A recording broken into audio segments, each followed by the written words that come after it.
قراءة اليوم قراءة عامة تخص جميع المجالات، كل واحد وطاقته.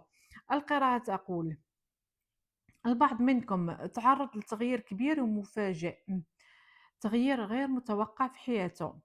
البعض الآخر كان عندكم أحلام أو بنيتوا أحلام كبيرة، وللأسف هاد الأحلام ما كانتش أو لا ما جاتش كما نتوما كنتم متوقعين. البعض الآخر كذلك اتخذتوا قرارات أو اختاريتوا اختيارات كانت غير مناسبة وندمتوا عليها. تنشوف إنه البعض منكم ندم على بعض القرارات اللي اتخذها في الماضي.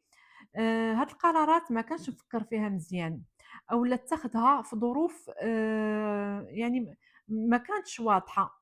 يعني اتخذتوا قرارات في ظروف ما كانتش واضحة وما كانتش مناسبة، فالاختيار ما كانش مناسب والقرار ما كانش القرار الصائب أو القرار الصحيح. كأن حياتكم تقلبات، ما بقيتوش عايشين كما كنتوا، الحياة ديالكم تقلبات رأسا على عقب.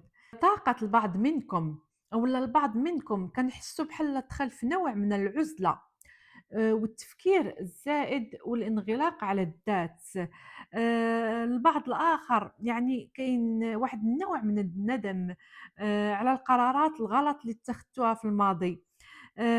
وللبعض الآخر أو طاقات أخرى التركيز كله غير على الواجبات والمسؤوليات، خصوصًا يعني طاقة المتزوجات أو المتزوجين دخلت هنا. بالنسبة للمتزوجين يعني هي طاقات عامة، ولكن أكثر طاقة دخلت طاقة المتزوجين. كأنكم أهملتوا نفسكم، ولات حياتكم كلها يعني متمركزة أو لا تدور حول موضوع واحد: الالتزامات المسؤوليات والدار والولاد. يعني كأنكم نسيتوا راسكم بالمرة، وليتوا تفكروا غير في المسؤوليات اللي عليكم والالتزامات اللي عندكم. حياتكم كلها ولات مقتصرة غير على شنو خصكم ديروا اليوم، شنو خصكم ديروا ديروا غدا. كأنكم هملتوا نفسكم. البعض منكم همل نفسه ونساها بطريقة كبيرة بزاف. بالنسبة للعمل، البعض منكم دار مشروع أولا دخل في مشروع أولا غيّر العمل ديالو، غيّر الdomaine ديالو، ووليتو كتشوفوا أولا حسيتوا إنه هاد التغيير هذا أولا هاد المشروع اللي درتو أولا اللي دخلتوا فيه مازال ما بانتلكمش النتيجة. يعني بحال كتحسوا إنه هاد الشي اللي درتو أولا هاد الشي اللي دخلتوا فيه النتيجة ديالته تعطلات، يعني كاين واحد التأخير نوعًا ما في ظهور النتائج. وكذلك طاقة ثانية وصلت أو طاقة أخرى واصلة. البعض منكم دار بعض الأعمال الروحانية وتيشوف إنه النتيجة ديالتها بحال تعطلات واحد شوية، يعني قاعد تيتسنى. آآ كنحسكم بحال مهمومين واحد شوية، تتفكروا في بزاف في داك الشي اللي درتو وكتسناو النتيجة، تتقولوا واش غينجح واش ما غينجحش، واش درنا واش يعني الاختيار ديالنا ولا داك الشي اللي درنا كان هو صح أو لا. يعني تنشوف تفكير بزاف، قلق بزاف، هموم بزاف. البعض منكم يعني تيفكر بزاف في الليل، عندكم يعني صعوبة في النوم. تفكيركم مشوّش، مقلقين بزاف، مهمومين. يعني عندي طاقات عفوًا واصلاني تعيش في حالة قلق وهَم، يعني بحال عندكم العقدة في القلب ديالكم. مضغوطين، الأمور ما واضحاش، الأمور غامضة نوعًا ما. يعني تنشوف هموم كبيرة، البعض منكم مهموم بزاف. وكاين بعض الطاقات دخلات بحال بديتوا تدخلوا نوعًا ما في نوع من الاكتئاب. يعني بحال ضايعين، حاسين بنفسكم ضايعين وما عارفينش راسكم من رجليكم. ولكن والحمد لله الفرج قريب جدًا، قريب جدًا، خصوصًا إنه هاد الكارت هادي جات مباشرة، يعني كارت the Death أو الموت جات مباشرة من بعد كارت the Moon أو القمر. يعني بهذا الشكل هذا الطاقة تقلبات أو الوضع تقلب 180 درجة. الطاقة الثقيلة والسلبية اللي بدينا بها القراءة تقلبات لطاقة إيجابية وسريعة.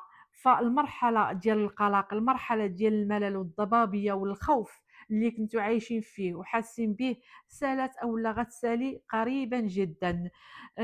وعلى فكرة البعض منكم كان عايش في هذه الحالة هذه لفترات طويلة، يعني البعض منكم فترة طويلة وهو يعني عايش في هذه الحالة ديال الضغط.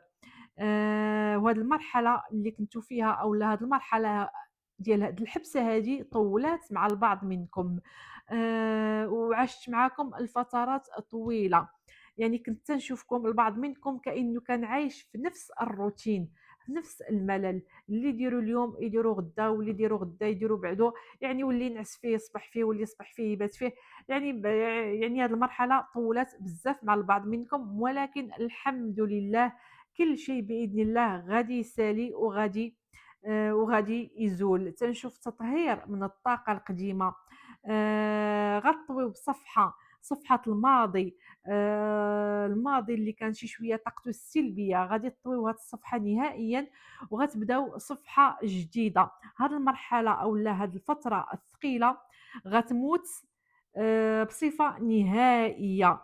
بمعنى آخر المرحلة ديال التعب وديال القلق اللي كانت مطولة معاكم وبزاف نقدروا نقولوا إنها دخلت في المرحلة الأخيرة ديالها. أخبار مفرحة في الطريق إليكم، مشاريع جديدة وغير متوقعة، أبواب خير إن شاء الله غادي تفتح لكم. فمن بعد الفترة ديال الصبر وديال الانتظار النتائج غادي تبدا تبان، وطبعًا كل واحد وطاقته، كل واحد وشنو دار. طاقة وصلتني بالنسبة للناس اللي ضحاو بالحياة ديالهم، واللي ضحاو بخدمتهم من أجل وليداتهم ودارهم، يعني هاد الطاقة حضراتني وبقوة للمتزوجات. عندي بعض الطاقات تقول إنه كاين بعض النساء المتزوجات خصوصًا للنساء اللي ضحاو بالعمل ديالهم، ضحاو بالحياة الاجتماعية والحياة العملية ديالهم من أجل الأسرة والأطفال والدار. الناس اللي قاموا بهاد التضحية هادي وعاشوا فواحد الفترة طويلة ديال الانتظار وديال القلق وديال التعب، إن شاء الله النتائج غادي تبان في وليداتكم. عندي أخبار مفرحة للوليدات ديالكم، عندي زواج، الناس اللي عندهم البنات في سن الزواج عندهم زواج إن شاء الله وفرحة قريبة بإذن الله. عندي كذلك روحانيًا طاقة روحانية طلعت، الناس اللي قاموا ببعض الأعمال الروحانية كقطع التابعة، فك السحر، أعمال يعني عين، حسد، أي نوع من الأعمال الروحانية اللي قمتوا بها من أجل فك السحر وقطع التوابع، يعني أنا قصدي واضح ومفهوم. الناس اللي قاموا بهذه الأعمال هذه ماشي أعمال ثانية، الناس اللي حاولوا أولا اللي كانوا تعالجوا نفسهم من هذه التعطيلات التوابع والأسحار القديمة، إن شاء الله النتائج ديالتها غادي تبدا تبان وغتبداو ترتاحوا بشكل تدريجي. غير هو واحد النقطة مهمة بزاف باغا نشير ليها أولا باغا نذكرها باش تكون القراءة واقعية أكثر، يعني ما تكونش قراءة أو ما نعطيكمش قراءة وهمية. هاد الأمور أو هاد التغيير غادي يجي بشكل تدريجي ماشي فوري، يعني هو كاين تحسُّن، كاين انفراج، كاين بدايات جديدة ومهمة في الحياة ديالكم، ولكن غتجي على مراحل ماشي بسرعة وماشي بين يوم وليلة. يعني نقدر نقول لكم هاد الأمور هادي أو النتائج ديال هاد القراءة غتبدا تبان معاكم ما بين شهرين حتى ل6 أشهر كأقصى تقدير. فقراءة اليوم كانت قراءة تبشيرية إيجابية بامتياز بصراحة. الأمور الطاقات السلبية كلها خليناها ورا، يعني خليتوها ورا ظهركم، والحمد لله الخير جاي وخير كبير بإذن الله.